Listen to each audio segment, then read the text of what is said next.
함께 일어나서 하나님 말씀 합독하도록 하겠습니다. 오늘 선포된 말씀 신약성경 마가복음 말씀입니다. 마가복음 5장 25절에서 34절 말씀입니다. 마가복음 5장 25절에서 34절 말씀입니다. 함께 하나님의 말씀 받들어 올리겠습니다. 12해를 혈루증으로 알아온 한 여자가 있어 많은 의사에게 많은 괴로움을 받았고 가진 것도 다 허비하였으되 아무 효험이 없고 도리어 더 중하여졌던 차에 예수의 소문을 듣고 무리 가운데 끼어 뒤로 와서 그의 옷에 손을 대니 이는 내가 그의 옷에만 손을 대어도 구원을 받으리라 생각함일러라.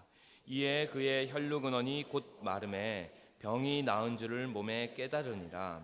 예수께서 그 능력이 자기에게서 나간 줄을 곧 스스로 아시고 무리 가운데서 돌이켜 말씀하시되 누가 내 옷에 손을 대었느냐 하시니 제자들이 여짜오되 무리가 애워싸 미는 것을 보시며 누가 내게 손을 대었느냐 물으시나이까 하되 예수께서 이 일 행한 여자를 보려고 둘러보시니 여자가 자기에게 이루어진 일을 알고 들여와여 떨며 와서 그 앞에 엎드려 모든 사실을 여쭈니 예수께서 이르시되 딸아 내 믿음이 너를 구원하였으니 평안히 가라. 내 병에서 놓여 건강할지어다. 아멘. 자리에 앉아 주십시오.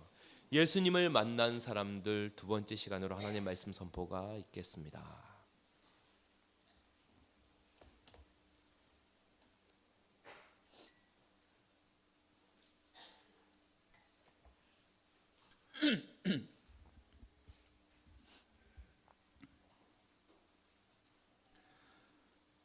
기독교의 핵심은 예수 그리스도입니다. 복음의 핵심도 예수 그리스도이십니다. 따라서 신앙생활의 핵심은 예수 그리스도와의 만남과 동행입니다. 예수님을 만나면 더 이상 그전과는 같은 삶을 살 수가 없습니다. 왜냐하면 그분을 통해서 새로운 생명을 받았기 때문입니다. 새로운 생명이 새로운 삶을 낳는 것은 너무나 당연한 일입니다. 그리고 예수님과의 동행은 그분을 닮아가게 합니다. 늘 함께하는 사람과 자연스레 닮아가는 것은 또 지극히 자연스러운 일입니다. 이렇게 볼 때 일생 죄에 매여서 종노릇하고 온갖 악과 고난에 시달리며 살아가는 인생에게 가장 필요한 일은 예수님과의 만남입니다. 그럼 도대체 예수님과의 만남이란 무엇을 의미할까요? 또 어떤 사람이 예수님을 만날 수 있을까요? 또 예수님을 만나는데 장애 요인은 무엇입니까? 그리고 그 장애 요인을 어떻게 극복하고 예수님을 만날 수 있겠습니까? 그리고 예수님을 만나고 나면 어떤 변화와 삶이 기다리고 있습니까? 이 질문에 답을 얻기 위해서 지난주부터 우리는 신약 성서 가운데 예수님을 만난 사람들을 살펴보고 있습니다. 지난주에는 회의주의자였던 나다나엘을 살펴보았습니다. 친구 빌립의 소개로 예수님 앞에 나왔던 인물입니다. 오늘은 한 가련하고 불쌍한 여인을 살펴보도록 하겠습니다. 자, 오늘 본문에 한 여인이 나옵니다. 그녀의 형편과 처지를 보면 참으로 불쌍하고 딱하기가 그지없습니다. 참 고통 속에 살아가던 여인이었습니다. 그녀가 예수님께 나올 때 그녀의 상황은 참으로 불쌍하고 또 고통스러운 형편과 처지에 놓여 있었습니다. 25절 오늘 본문 보시면 12해를 혈루증으로 알아온 한 여자가 있어 이렇게 기록되어 있지요. 12년 동안 혈루증을 알아온 여인입니다. 그러니까 그녀의 고통 첫 번째는 뭡니까? 당시로서는 불치의 병에 걸려서 12년 동안 고생해온 그런 여인입니다. 지금 한글 성경에 보면 그녀의 병이 혈루증이었다고 말해줍니다. 이 혈루증이라는 말은 피라는 단어하고 흐르다라는 단어가 결합해서 만들어진 단어이지요. 사실 원문에 보면 혈루증 이렇게 딱 병명으로 제시되어 있지 않고요. 그녀는 피의 흐름 가운데 있었다 이렇게 기록이 되어 있습니다. 다시 말하면 그녀의 병은 지속적으로 피가 나고 또 잘 멈추지 않는 그런 병을 의미합니다. 그래서 오늘날 우리가 그 병명을 정확하게 알 수는 없겠지만 아마도 하혈을 멈출 수 없는 그런 병이 아닐까 생각되지요. 그래서 오늘날 의학적인 표현을 빌리자면 만성 자궁 출혈병 정도가 될 겁니다. 하혈이 자주 일어나고 또 한번 시작되면 잘 멈추지가 않으니까 얼마나 이 여인의 고통이 컸겠습니까? 육체적 고통이 심했을 거예요. 여러분, 사람이 계속 피를 흘리게 되면 틀림없이 악성 빈혈에 시달리게 됩니다.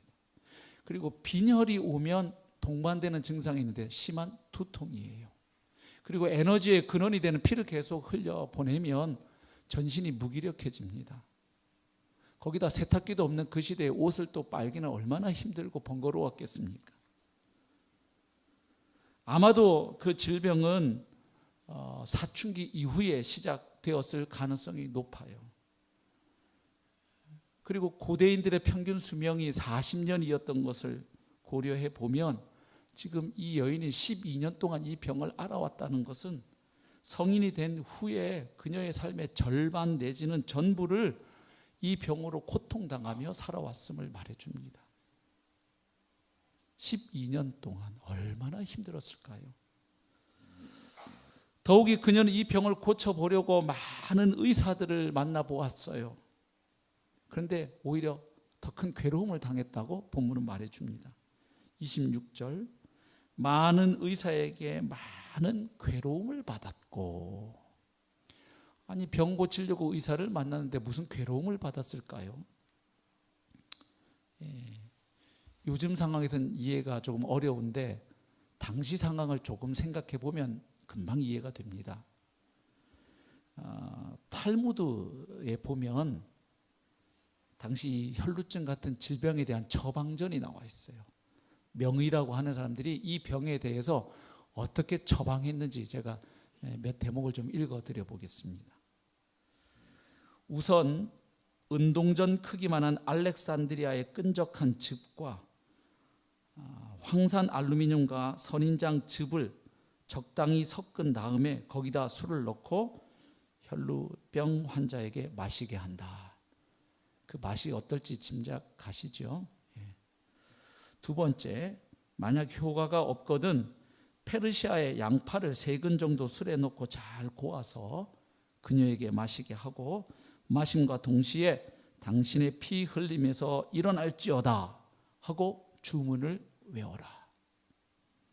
세 번째, 만약 그것도 효과가 없으면 2갈래의 길이 만나는 곳에 환자를 세우고 그녀로 하여금 술이 든 잔을 오른손에 들고 서 있게 한 후에 누군가 갑자기 그녀에게 달려들어서 그녀를 소스라치게 놀라게 해라. 그리고 나서 당신의 피 흘림에서 일어날지어다 하고 주문을 외워라. 그래도 안 되면 7개의 구덩이를 파라. 그리고 그 안에 아직 4년생이 안 된 포도나무의 줄기를 넣고 태워라. 그리고 환자로 하여금 술이 든 잔을 들고서 그 구덩이에 앉게 하라. 그리고 당신의 피 흘림에서 일어날지어다 하고 주문을 외워라. 이렇게 하기를 7구덩이에서 반복하라. 이게 의사인지 사람 잡는 인간인지 알 수가 없어요. 이거 외에도 처방전이 또 있어요. 사막에 가서 타조알을 찾아서 거기 붙어있는 털을 몇 개 가져오게 해라. 당나귀 똥속을 뒤져서 보리 알갱이를 몇 개 가져오게 해라. 이런 게 당시 의사들이 내린 처방전이었습니다. 이 여인이 얼마나 고통당했는지 알 수 있겠지요. 문제는 고통당해도 병이 나아가면 괜찮습니다. 문제는 병이 나을 생각은 안 하고 오히려 더 심하여져 가는 것입니다. 또 문제는 뭐냐? 그런데 이 돌팔이 의사들이 돈을 받습니다. 그렇죠? 그래서 지금 정신적인 스트레스도 있고요. 육체적인 고통에 시달리고 있고 또 의사들 만나면서 이런 처방전으로 인해서 정신적인 스트레스에 시달리고 그리고 계속 돈이 나가요. 그래서 오늘 본문 보시면 많은 의사에게 많은 괴로움을 받았고 가진 것도 다 허비하였으되, 그러니까 경제적 손실도 있는 거예요. 돈을 써도 좀 나으면 얼마나 보람 있겠습니까? 위로가 되고 보상이 될 텐데 돈은 돈대로 없어지고 병은 하나도 안 낫고 오히려 더 심해지고 있고요. 이렇게 이 여인은 지금 육체적인 고통, 정신적인 스트레스, 그 다음에 경제적인 손실, 아주 많은 고통에 빠져 있죠. 근데 그거보다 더 힘든 게 있습니다. 영적이고 종교적이고 사회적인 고통입니다.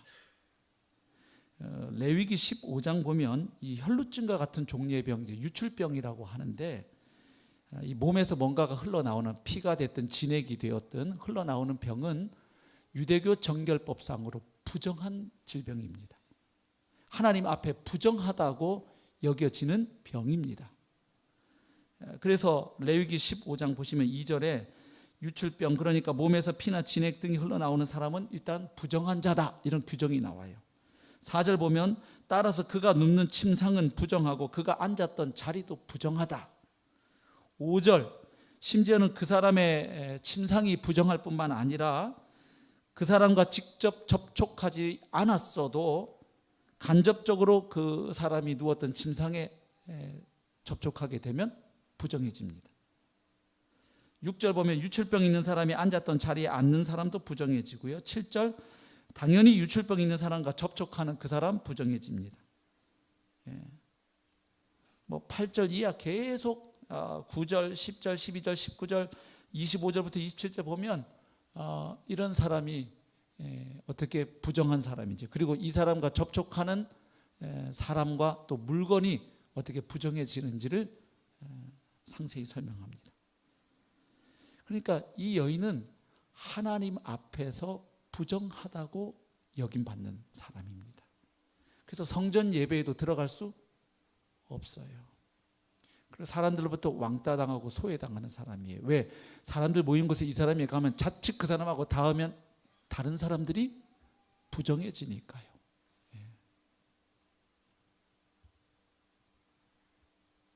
부정과 불결의 대명사입니다. 부정한 사람. 늘 유대 사회에서는 주변인으로 살아갈 수밖에 없는 형편에 놓여 있었죠. 12년째입니다. 12달도 아니고 12년째. 그런데 오늘 이 여인이 예수님께로 옵니다. 어떻게 오게 되었죠? 지난주에 살펴본 나다나엘은 친구 빌립의 소개로 예수님께 나왔는데 이 여인은 어떻게 나오게 되었습니까? 소문을 듣고 왔습니다. 누구에 대한 소문인가요? 예수님께 대한 소문이죠. 본문에 나와 있죠. 27절 예수의 소문을 듣고 무리 가운데 끼어 뒤로 와서, 이렇게 되어 있죠. 예수님께 대한 무슨 소문을 들었을까요? 본문에는 안 나오지만 짐작해 볼 수는 있어요. 틀림없이 예수님의 능력에 대한 이야기를 들었을 겁니다. 예수님은 귀신도 쫓아내고 불치의 병도 고칠 수 있는 능력자이시다. 그 소문을 들었을 거예요. 또 하나는 무슨 소문을 들었을 수 있을까요? 그분의 성품에 대한 이야기도 들었을 수 있지요. 그분은 능력만 많으신 게 아니라 참 사랑이 많고 온유하고 따뜻한 분이시다. 그래서 우리 사회에서 무시당하고 소외되는 사람들 외면하지 않으시고 다 받아주신다. 그분은 문둥병자, 나병 환자도 받아주시고 고쳐주시는 분, 세리와 죄인들과 함께 식사하시는 분이다. 따뜻하게 맞아주시는 분이다. 그런 이야기를 들었겠죠. 그래서 나 같은 사람도 그분께 나아갈 수 있겠다. 그래서 예수님께로 나아가려 하는데 장애 요인이 있지요. 어떤 요인인가요? 우선 아까 말씀드린 것처럼 본인은 유대 사회에서 부정한 사람이에요. 그래서 예수님께로 나아가게 되면 자칫 누가 부정해질 수 있어요? 예수님이 부정해질 수 있고, 또 예수님 주위에 늘 사람들이 많이 모여 있었으니까 자기가 그곳에 나타나고 누구하고 닿게 되면 자기로 인해서 그 사람들 또한 부정해지게 만들 수가 있지요. 그리고 그것이 알려지면 사람들에게 폭행을 당하거나 어려운 일을 당할 수 있는 거지요. 그런데 이 여인이 나옵니다. 왜 나왔을까요? 예수님 아니면 안 되니까. 12년 동안 용하다는 의사는 다 만나봤을 거예요. 한 사람도 그녀의 문제를 해결해 준 사람이 없습니다. 돈만 뜯어갔어요. 근데 소문을 듣자 하니 예수님은 자기 병보다 훨씬 중한 자들도 고칠 수 있는 분이에요. 그러니까 예수님 아니면 내 문제는 해결되지 않는다. 만약 내가 들은 소문이 사실이라면 이 문제를 해결할 사람은 예수라는 그분밖에는 없다. 따라서 무슨 일이 있어도 나는 그분을 만나야겠다 하는 갈급함이 있었어요. 사모함이 있었어요. 절박함이 있었어요. 아니면 말고식이 아니었어요. 예수님 아니면 안 돼. 그리고 예수님께 대한 믿음도 있었죠. 예수님이라면 틀림없이 내 이 문제를, 이 질병을 해결해 주실 수 있을 거야 하는 그 믿음과 기대감이 있었기에 그녀는 예수님께로 나왔습니다. 근데 문제는 예수님 주위에 사람들이 많이 있는 거예요. 그래서 예수님을 붙들어 세우고 내가 부정한 여인인데 이렇고 저렇고 사정 이야기할 수도 없는 거지요. 그래서 그 여인이 선택한 방법은 무엇입니까? 예수님이 그렇게 능력이 있는 분이라면 그저 내가 살짝 그분의 옷에만 손을 대어도 그분의 능력으로 내가 나음 받을 수 있을 것이다. 어떻게 오늘 우리의 눈으로 보면 조금 미신적인 믿음으로도 보일 정도입니다. 근데 아무튼 그녀 입장에서는 너무나 절박해서 그런 기대를 가지고 무리 사이에 끼었습니다. 그리고 예수님의 옷에 살짝 손을 대었습니다. 그때 어떤 일이 일어났습니까? 29절, 제가 28절부터 읽을게요. 이는 내가 그의 옷에만 손을 대어도 구원을 받으리라 생각함일러라. 이에 그의 혈육 근원이 곧 마름에 병이 나은 줄을 몸에 깨달으니라. 그 즉시 혈육 근원이 말라버린 것을, 그래서 자기가 나음 받았다는 사실을 본인이 느낄 수가 있었어요.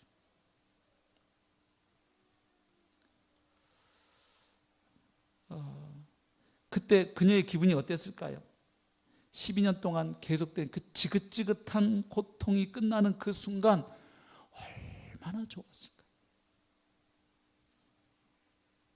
목청껏 소리 지르고 싶었을지 몰라요. 그냥 펄쩍펄쩍 뛰고 싶었을지 몰라요. 덩실덩실 춤을 추고 싶었을지 몰라요. 근데 이 여인은 그렇게 할 수가 없어요. 그러면 자기가 어떤 사람이었는지 그 정체가 드러나기 때문이에요. 은밀하게 이루어진 일이니까 은밀하게 끝내야 했어요. 그래서 아무 소리 없이 흔적 없이 조용히 사라지려고 했습니다. 그런데 그때 문제가 생겼습니다. 갑자기 예수님이 뒤로 돌아서시면서 누가 내 옷에 손을 대었느냐 하고 물으시는 겁니다. 순간 그녀의 가슴이 얼마나 철렁했겠어요. 예수님 좀 도와주시지. 그걸 뭐 모른 척 하시지. 그걸 또 누가 손대었느냐 까칠하시기는. 여자가 얼마나 놀랐겠어요. 그런데 그 순간 협력자들이 나타났습니다. 제자들입니다. 아니 예수님, 지금 사람들 이 난리통에 이렇게 많이 지금 북새통에 그거 누가 손댔냐고 그 물으십니까? 주님 오늘 너무 까칠하신 거 아닙니까? 그 이 사람 손 저 사람 손 다 닿을 텐데 그걸 그렇게 물으시다니 오늘 새벽기도 안 하셨어요 주님? 뭐 이러고 제자들이 좀 도와줘요. 그때 그녀가 또 얼마나 휴 했겠죠. 아유 그래도 제자들이 도와주는구나. 근데 예수님이 또 판을 깨세요. 제자들이 그렇게 말하면 아 그렇지 좀 내가 오늘 예민한가 봐. 가을 타나? 뭐 이러고 가시면 좀 좋겠는데 예수님 어떻게 하십니까? 31절부터 보죠. 제자들이 여짜오되 무리가 에워싸 미는 것을 보시며 누가 내게 손을 대었느냐 물으시나이까 하되 32절 예수께서 이 일 행한 여자를 보려고 둘러보시니 포기 안 하셔요. 아, 주님도 집착 대단하세요. 찾고야 말겠다는 거예요. 이 여인을 나로부터 하나님의 능력이 나가도록 내 아이에게서 하나님의 능력을 이끌어낸 그 간절한 터치의 주인공을 찾고야 말겠다는 거예요. 여기 여자를 보려고 둘러보셨다는 그냥 한글로 보면 이렇게 한번 쓱 본 것 같은데요. 헬라어 원문과 영어 성경을 보시면 알 수 있어요. 이게 주님이 찾고야 말겠다는 그 마음이 느껴지는 동사 형태예요. 막 두리번 계속 찾을 때까지 찾겠다 하는 그런 느낌의 동사 형태가 쓰여져 있어요. 계속 찾으시는 거예요. 그러니까 여인이 할 수 없다 이제는. 상황을 깨닫고 33절이죠. 여자가 자기에게 이루어진 일을 알고 두려워하여 떨며 와서 그 앞에 엎드려 모든 사실을 여쭈니 졸지에 여자는 간증하게 되었어요. 뭐 할라 한 게 아니고 상황이 이렇게 되어서 자기가 어떤 상태에 있었고 그러다가 예수님 소문을 들었고 그래서 본인이 왔고 예수님 옷에 손을 댔고 지금 일어난 일 이것을 쭉 이야기하니까 결국 간증이 되어버렸죠. 간증이 뭐죠? 주님이 내게 행하신 일을 있는 그대로 고백하고 나누는 것입니다. 맞죠? 예. 그러니까 이 여인은 졸지에 지금 간증을 하게 됐어요. 사람들 앞에서. 근데 그 여인이 주님 앞에 올 때 어떻게 왔습니까? 두려워하여 떨며 와서. 왜 두려웠을까요? 우선은 아까 말씀드린 것처럼 부정한 여인인데 랍비로 인정받고 있고 선지자로 혹은 더 나아가서는 메시아로 지금 존경을 받고 있는 예수님에게 자기가 부정한 여인인데 손을 대었으니까 소위 세상 말로 예수님 부정타게 했으니까 그 사람들의 따가운 눈총 더 심하면 흥분한 그 군중에 의해서 자기가 무슨 일을 당할지 알 수가 없잖아요. 유대인들만큼 이 정결에 대해서 아주 예민한 사람들이 없거든요. 아주 거기에 목숨 거는 사람들인데 그래서 음식도 먹는 음식 못 먹는 음식 다 정해져 있고 그렇잖아요. 그것 때문에 책망을 받거나 사람들에게 공격당할 것이 두려웠을 수도 있겠죠. 그러나 한편으로 그녀에게 더 큰 두려움이 있어요. 그것은 뭡니까? 하나님의 임재와 역사하심에 대한 경외의 두려움입니다. 본문을 다시 잘 보세요. 여자가 자기에게 이루어진 일을 알고 두려워하여 그랬습니다.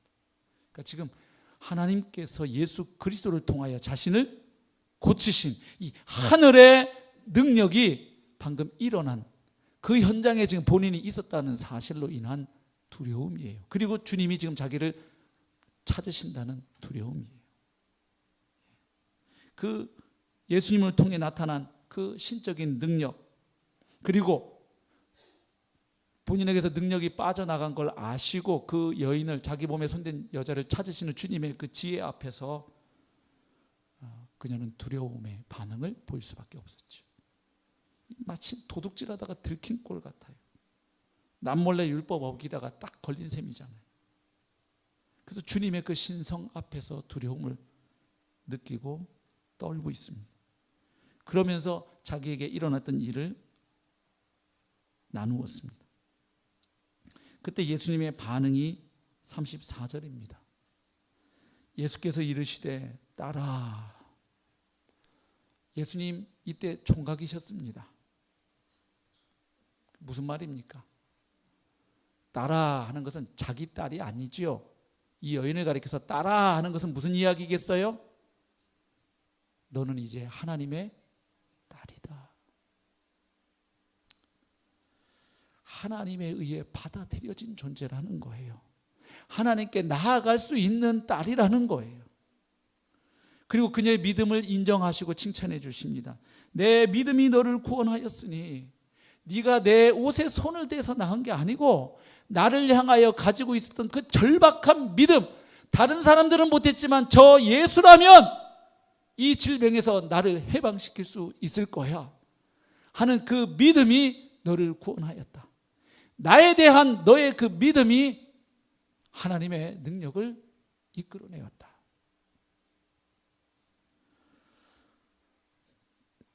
믿음이 너를 구원하였다. 그러니까 육체의 질병만 나은 게 아니고 거기서 해방된 게 아니라 이제 너는 하나님 앞에 구원받은 자라는 거예요. 그래서 평안히 가라. 지금 얼마나 사람들 앞에서 두려움에 떨고 있어요. 근데 주님이 샬롬 평안히 가라. 내 병에서 놓여 건강할지어다. 지금 이 순간 치유의 기적을 경험한 것으로 끝나지 않고 남은 생에 너를 얽매이는 병으로부터 해방되어 온전한 자유와 평화 가운데 살아갈 것을 축복해 주시는 내용입니다. 그러니까 그녀에게 전인적 구원을 주님이 선포하시는 거예요. 그냥 병만 나으려고 왔을 거예요, 여자는. 그러나 주님은 사람들 앞에서 지금 이 여인이, 그 부정했던 여인이 하나님 앞에 치유함 받아 온전하게 회복되었음을 선포해 주시는 거예요. 이 여인은 이제 성전 예배에 참석할 수 있고 하나님 앞에 나아갈 수 있고 사람들의 모임 공동체에 자유롭게 들어갈 수 있는 하나님의 딸이라는 거예요. 그녀에게 자유와 해방을 선포해 주시는 것입니다. 단순히 육체의 질병만이 아니에요. 놀라운 은혜지요. 그러면 오늘 본문을 통해서 우리가 만나게 되는 예수님은 어떤 분입니까? 아, 세상 의사가 고칠 수 없는 질병을 고치시는 능력자. 이게 다일까요?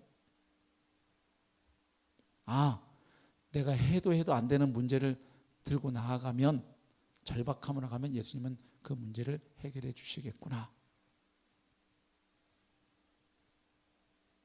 그것만 얘기할까요? 여러분, 오늘 본문에서 우리가 놓치지 말고 던져야 할 질문이 있습니다.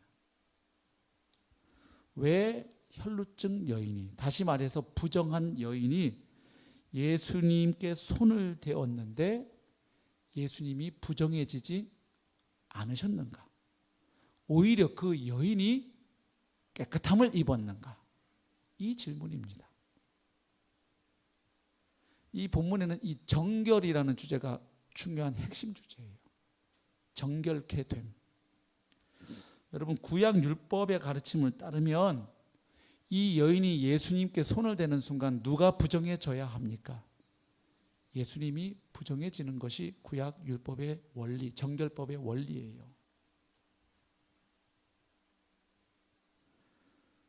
그녀는 그동안 다른 사람에게 손을 대기만 하면 그 사람이 부정해지는 인생을 12년 동안 살아왔어요. 그녀가 앉았던 곳은 다 부정해졌어요. 그녀가 머물렀던 곳도 부정해졌어요. 그런데 지금 그녀가 손을 댄 예수님이 부정해진 것이 아니라 예수님에 의해서 본인이 정결케 되었어요. 다시 말하면 예수님은 종교적 패러다임을 뒤집어 엎는 분이십니다. 여러분, 유대교뿐만이 아니에요. 오늘날도 성과 속을 구별하는 모든 종교의 공통적인 원리가 있습니다. 뭐냐? 성과 속, 거룩한 것과 속된 것이 만나면 거룩한 것이 속해진다는 사상이에요. 소위 defilement by association 하는 원리예요. 이 부정한 것과 접촉하거나 그런 사람들과 어울리면 내가 부정해진다는 원리예요. 우리 근묵자흑 하듯이 시커먼 것과 자꾸 가까이 하면 내가 검어진다는 거잖아요. 그래서 예수님은 이 원리를 뒤집으시잖아요. 그래서 세리와 죄인들과 함께 하시죠. 그래서 바리새인들을 공격하는 거 아니에요. 어떻게 랍비라면서 그런 사람들하고 어울리냐는 거죠. 그러나 그 세리와 죄인 때문에 예수님이 부정해진 게 아니라 예수님 때문에 그들이 천국 백성이 되었어요. 아멘. 지금 이 여인도 마찬가지예요. 그 여인 때문에 예수님이 부정탄 게 아니고 예수님 때문에 그녀가 깨끗해졌습니다. 부정의 법칙이 주님 앞에서 깨어지는 순간이에요. 유대교의 종교적 패러다임이 뒤집어지고 있는 순간이에요. 여러분, 원래 구약 율법에는 이게 불가능해요. 구약 성경 살펴보시면 전 율법을 관통하는 이 거룩에 대한 법칙 하나가 있습니다. 아까 말씀드린 것처럼 정한 것과 부정한 것이 접촉하게 되면 정한 것이 부정해진다 하는 원리입니다. 그래서 거룩함은 분리인 거예요. 거룩해지려면 부정한 것으로부터 분리되어야 거룩해지고 그 거룩함이 유지될 수 있다는 거예요. 우리 학개서 2장 12절 이하의 말씀을 보면 이 원리를 이해하는 데 도움이 됩니다. 자, 지금 학개 선지자가 제사장들에게 율법의 기초에 대해서 묻습니다. 이런 내용이에요. 거룩한 고기를 싼 그 천이 있으면 그것이 다른 데 닿으면 거룩한 고기로 인해서 그 물건이 정결해지겠냐? 제사장들이 뭐라고 대답합니까? 아닙니다. 그러니까 거룩한 물건으로 인해서 닿은 물건이 거룩해지는 일은 일어나지 않는다는 거예요. 그럼 반대로 또 물어요. 시체를 만진 사람이 그 물건을 만지면 어떻게 되냐? 뭐라고 대답합니까? 부정해진다고 대답해요. 물론 학개서는 지금 이 질문을 하는 이유가 있습니다. 이 하나님의 성전을 재건한 일에 관심을 보이지 않는 이스라엘 백성들을 책망하면서 다시 촉구하는 내용이지요. 그래서 이스라엘 백성들, 너희가 지금 하나님 앞에 부정하기 때문에 너희가 하는 모든 일도 부정하다, 그 얘기를 하려고 하는 맥락에서 나온 이야기인데, 어찌되었든 여기 구약의 정결법을 이해할 수 있는 원리가 한 가지 나와요. 정한 것과 부정한 것이 접촉하게 되면 정한 것이 부정해진다는 원리입니다. 이게 정결법의 기본 원리예요. 그런데 희한하게 구약 성경에도 이 원리가 깨어지는 한순간이 있어요. 출애굽기 29장 37절입니다. 한번 읽어보실까요? 시작.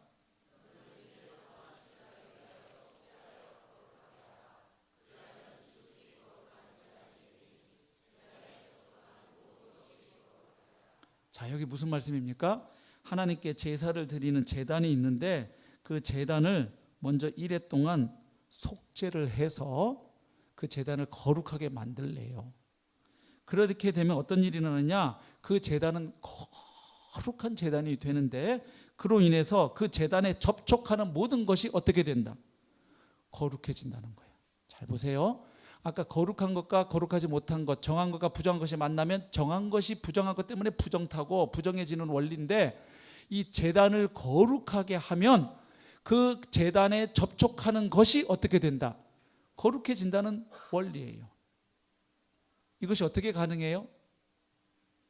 그 제단을 어떻게 했어요? 아까 1회 동안 제단을 위하여 속죄하여 거룩하게 하되, 그 제단을 어떻게 거룩하게 하느냐? 어린 양의 피를 뿌리거나 발라서 거룩하게 합니다.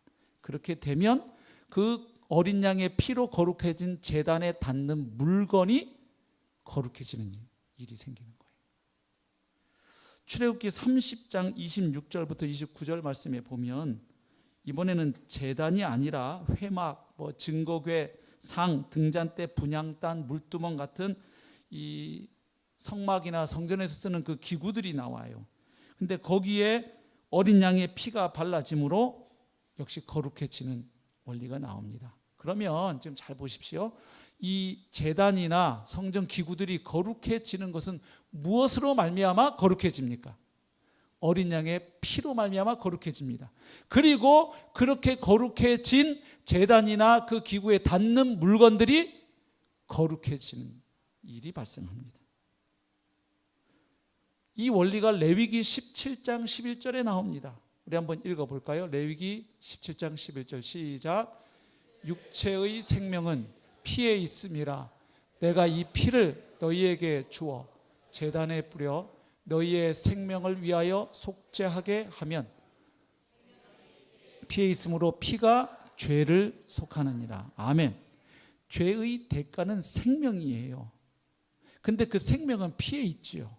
그래서 피가 뿌려지면 그 피로 말미암아 죄가 속해지는 대속의 원리이죠. 자, 이게 구약에만 나오지 않아요. 신약 히브리서 9장 22절 말씀도 한번 읽어보겠습니다. 시작. 율법을 따라 거의 모든 물건이 피로써 정결하게 되나니 피 흘림이 없은즉 사함이 없느니라. 아멘. 피 흘림으로 인하여 죄가 사해지고 정결케 되는 일이 일어난다 하는 것이죠. 그래서 예수님께서 십자가에 달려 죽으셨습니다. 피를 흘리신 거예요. 우리 히브리서 9장 11절로 14절 말씀 읽겠습니다. 시작.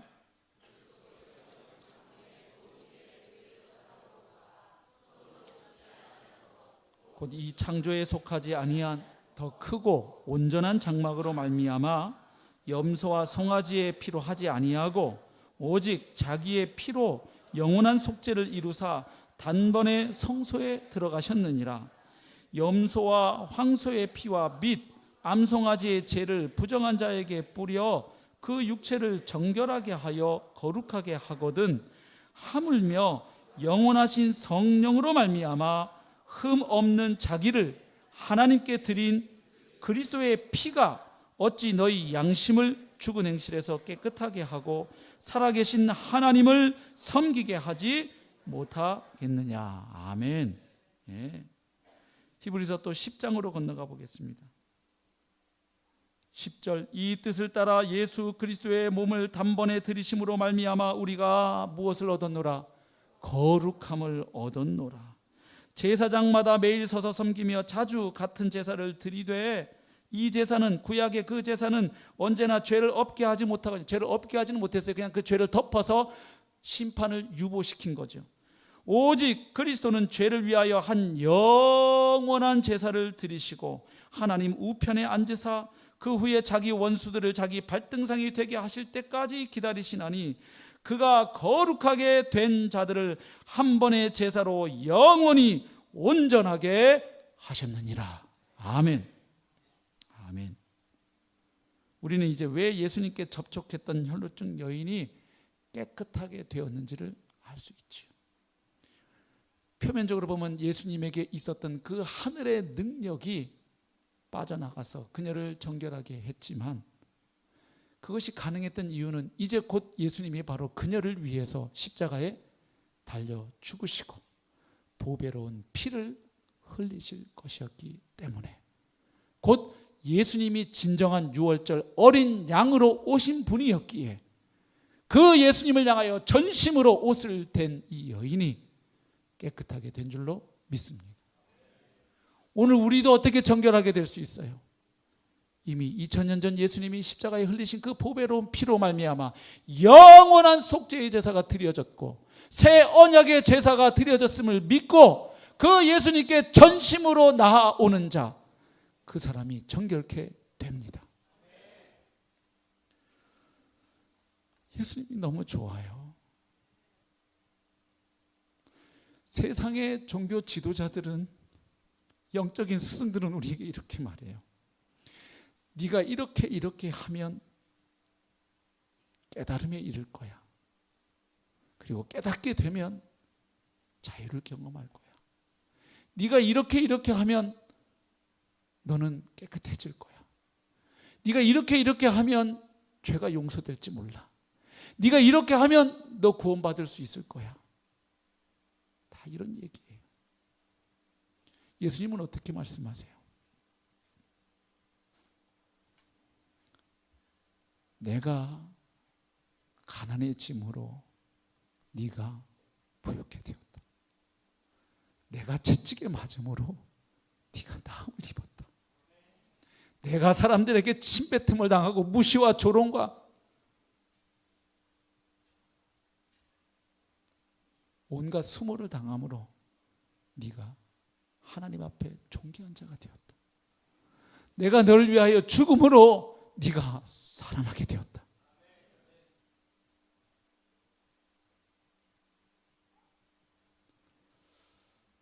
네가 이렇게 하면 해줄게. 주님은 그렇게 하지 않으세요.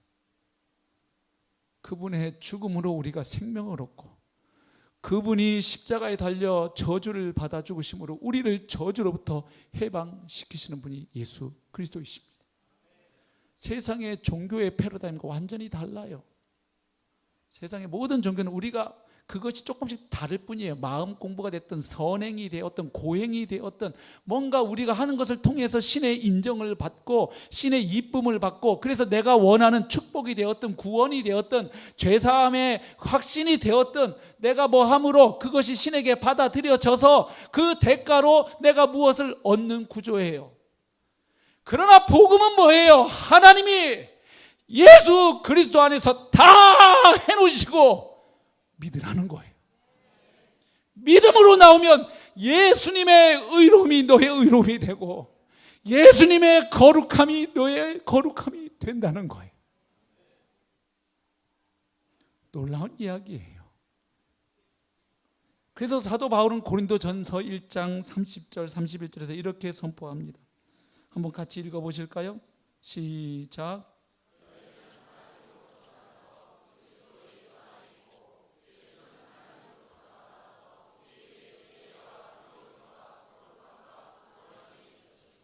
아멘. 아멘. 예수님이 하나님으로부터 나와서 우리에게 지혜와 의로움과 거룩함과 구원함이 되셨습니다. 내가 무엇을 해서 지혜로워지고 의로워지고 거룩해지고 구원받은 것이 아닙니다. 주님이 우리에게 지혜와 의로움과 거룩함과 구원함이 되어 주셨습니다. 그렇기 때문에 이것을 깨달은 사람은 더 이상 내 의를 자랑할 것이 없어요. 그래서 자랑하는 자는 주 안에서 자랑하라. 주님 안에서 나의 어떠함을 자랑하라가 아니라 주님만 자랑하라는 이야기입니다.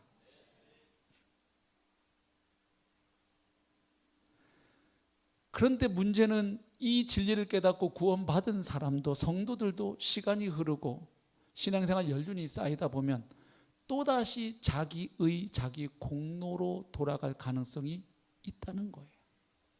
그래서 갈라디아 교회가 바로 그런 문제에 빠졌죠. 예수 그리스도를 믿음으로 죄사함 받고 성령 받아 구원받았던 그들이 거짓 선생들이 그들 가운데 들어와서 야 예수님만 믿어갖고는 안 돼, 율법도 지켜야 돼, 할례도 받아야 돼, 이런 거짓 가르침 복음이 아닌 것들을 받아들이게 되었죠. 그때 바울이 이렇게 말합니다. 갈라디아서 우리 3장 1절부터 6절까지를 한번 보시겠습니다. 어리석도다 갈라디아 사람들아, 예수 그리스도께서 십자가에 못 박히신 것이 너희 눈앞에 밝히 보이거늘 누가 너희를 꾀더냐? 내가 너희에게서 다만 이것을 알려 하노니 너희가 성령을 받은 것이 율법의 행위로냐 혹은 듣고 믿음으로냐? 너희들 구원받아서 성령 받았는데 그때 율법, 할례 이런 것 때문에 성령 받았냐? 예수 그리스도의 십자가의 도, 부활의 복음을 듣고 그 십자가에 죽고 부활한 예수가 나의 주 나의 하나님 되심을 믿고 고백함으로 성령 받았냐? 입이 있으면 대답해 봐라. 3절, 너희가 이같이 어리석으냐? 성령으로 시작하였다가 이제는 육체로 마치겠느냐? 시작 스타트는 잘 끊었는데 왜 중간에 이상한 길로 가려고 하니? 너희가 이같이 많은 괴로움을 헛되이 받았느냐? 과연 헛되냐? 너희에게 성령을 주시고 너희 가운데서 능력을 행하시는 이의 일이 율법의 행위에서냐 혹은 듣고 믿음에서냐? 아브라함이 하나님을 믿음에 그것을 그에게 의로 정하셨다 함과 같으니라. 우리 갈라디아 5장 4절 우리 마지막 말씀 같이 한번 읽어보실까요? 시작. 율법 안에서 의롭다 함을 얻으려 하는 너희는 그리스도에게서 끊어지고 은혜에서 떨어진 자로다. 아멘. 예수 믿어서 구원 받았으면서도 또다시 나의 의, 나의 공로, 그것 통해서 하나님께 뭔가 내가 원하는 걸 받아내려고 하면 은혜에서 떨어진 자가 됩니다. 예수님 누가복음 15장에 탕자의 비유에 나오는 맏아들 같은 사람이 되어요.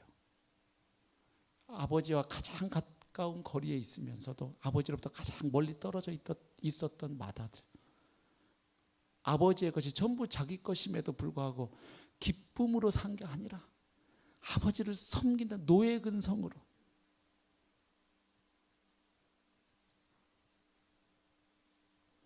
여러분, 우리가 예배를 드리는 것, 봉사하는 것, 기도하는 것, 말씀 보는 것, 전도하는 것, 그걸 통해서 하나님의 어떤 복을 받고 하나님의 이쁨을 받기 위해서가 아닙니다. 하나님은 이미 그리스도 안에서 모든 것을 주셨습니다. 그것을 깨닫고 보니 그 은혜 너무너무 감사하고 감격해서 이미 받은 자이기 때문에 하는 것입니다.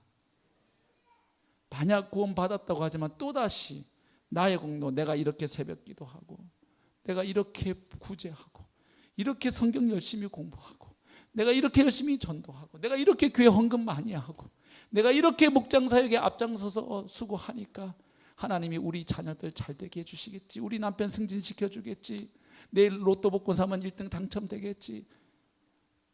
절대 당첨 안 됩니다. 하나님이 그런 백성에게는. 그러면 세상으로 갈까 봐 농담으로 자주 그랬잖아요. 제가 로또 복권 안 사는 이유가 있다고. 사면 1등 당첨될 것 같아요, 저는. 근데 어느 목사님이 그랬어요. 그 당첨되면 너 하나님이 널 버린 줄 알아라 그러셨어요. 그래서 제가 못 사고 있어요, 여지껏. 가끔 어떨 때는 사고 싶다가도. 사면 당첨될 것 같으니 이걸 어떻게 사요? 네.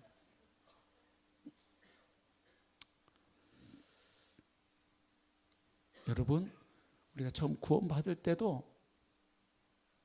다른 어떤 분이 아니라 오직 예수님만이 나를 구원하실 수 있다. 그 절대적인 믿음으로 나와 구원받은 거예요. 아멘. 예. 그 이후 신앙생활도요, 철저하게 예수님 그분을 바라보는 것입니다. 그분을 의지하는 것입니다. 그분을 신뢰하는 것입니다. 그분께 순종하는 것입니다. 우리가 하는 경건 훈련도 잘 보세요. 내가 말씀을 읽는다, 공부한다, 암송한다, 기도한다, 이런 모든 영성 훈련, 경건 훈련 잘 생각하셔야 돼요. 그런 훈련 때문에 내가 거룩해지고 정결해지는 게 아니에요. 그런 훈련을 통해서 예수님을 바라보게 되니까 우리가 거룩해져 가는 거예요. 여러분, 말씀을 읽으면 말씀이 있는 게 무슨 뭐 신비한 무슨 뭐 부적인가요? 말씀이? 말씀 오늘 한 장 읽었으니까 오늘 교통사고 안 날 거야. 오늘 큐티 못하고 나왔으니까 오늘 교통사고 나겠지? 여러분, 신앙생활 그렇게 하지 마세요. 우리가 경건 훈련은요, 다른 게 아니라 그런 훈련을 안 하면 우리 본성상 자꾸 또다시 어디로 돌아가요? 옛날 모습으로 또다시 내 의, 내 공로 일로 돌아가니까 예수님만 바라보기 위해서 훈련하는 것입니다. 아멘. 세상의 소리를 계속 듣잖아요. 라디오, 텔레비전, 광고, 수없이 우리가 믿음으로 살지 못하도록 세뇌하고 유혹하고 압박하는 세상의 소리를 수도 없이 듣고 살기에 잠시라도 하나님의 말씀 읽고 하나님이 뭐라고 말씀하시는지 귀 기울이지 않으면 구원받았다고 하나 또다시 세상의 가치에 우리가 맞춰서 정신없이 달려갈 거예요. 우리는 그래서 말씀을 읽는 거예요. 말씀 읽으면 그 자체가 행위가 능력이 되는 게 아니라 그 말씀 읽는 행위를 통해 누구를 보니까? 예수님을 보니까, 그리고 나와 함께 하시는 성령님의 도우심을 깨닫고 믿게 되니까. 그래서 세상의 소리, 그 시끄러운 소리들을 뒤로 하고 주님의 세미한 음성 따라 갈 수 있으니까요. 그래서 말씀 보는 거예요. 기도 왜 해요? 염려가 수도 없. 염려는 왜 이렇게 잘 됩니까? 염려하려고 해서 하시는 분 계세요? 그냥 오토매틱이에요. 자동이에요. 뭐 일 하나 딱 생기면 아이고 큰일 났다. 뭔 큰일은 그렇게 자주 일어나요. 뭐 조그만 일도 큰일 났다. 우리는 하여튼 입에 달고 살아요. 큰일 났다. 진짜 큰일 나면 그때는 무슨 일 났다고 해야 될지 모를 정도예요. 애가 감기에만 걸려도 큰일 났잖아. 시험 기간인데 이제. 그죠?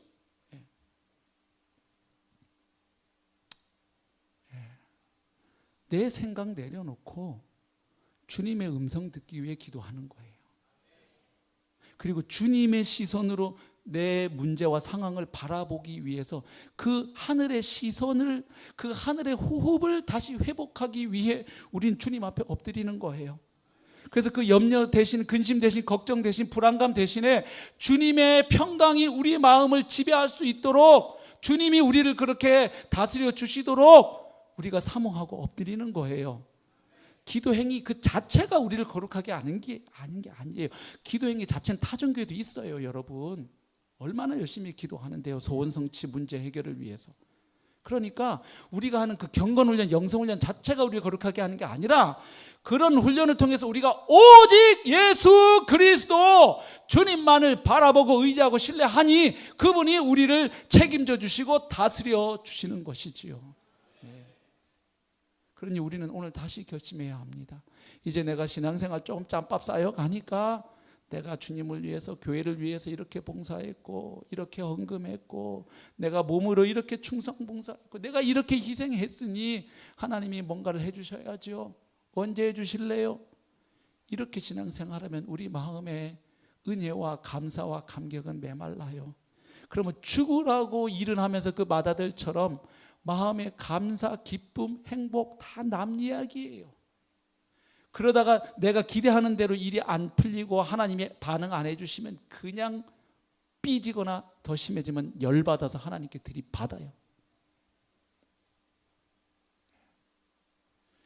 다시 한번 오늘 아직 주님으로 인하여 정결케 되지 않으신 분들은 예수님께 나오십시오. 예수님은 네가 이렇게 하면 네가 깨끗해질 거야. 그러면 내가 뭐 해줄게. 아니에요. 예수님은 내가 다 해놨으니까 너는 그저 나를 믿고 따라와. 나를 받아들이면 돼. 그 주님 음성 앞에 반응하시기 바라요. 이미 그렇게 해서 주님을 만나신 사랑하는 귀한 성도 여러분, 우리 다시 한번 오늘 이 시간 주님만 바라보고 의지하고 신뢰하기로 결심했으면 좋겠습니다. 어느덧 내가 또 붙잡고 있는 나의 공로, 내 의, 내가 뭐 해서 받아보는 노력을 내려놓고, 아닙니다. 주님, 세월이 흘러도 여전히 내가 유일하게 바라보고 신뢰하는 대상은 오직 성경대로 죽고 부활하신 예수님, 승천하셨고 이제 곧 다시 오실 예수님, 예수님만이 제가 바라보고 의지하는 대상이십니다. 주님, 오늘도 저와 동행하여 주시고 다스려 주옵소서. 그럴 때 오늘 우리의 삶에 또다시 천국이 경험될 줄로 믿습니다. 그런 은혜가 이 한 주간 동안도 풍성하시기를 주님의 이름으로 축복합니다. 우리 함께 찬송